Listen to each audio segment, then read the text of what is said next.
of the management, dean, staff and students, I'd like to thank all the coaches.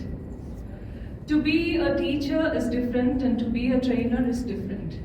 So because as a teacher, you have the next class, because throughout the year, we are traveling with you. So if you say no today, then I can give you a chance tomorrow or the next day.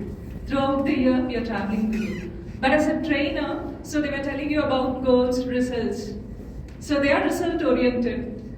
So you have invested 14 and a half hours, almost 14 and a half hours time in this program. So for this, there are made a lot of planning, because for them each and every minute as a trainer is important.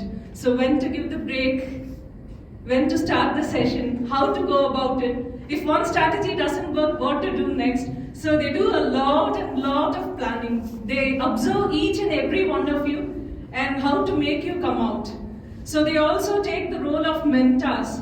So it is building up your skills. So not communication, this communication skills. So how to build your, so they have made a lot of efforts. So they also have made a very good emotional bonding with you. So I think they're also planning to continue the session. So they have a follow-up session also.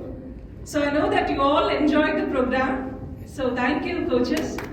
So can we have all the coaches here, please? Round of applause.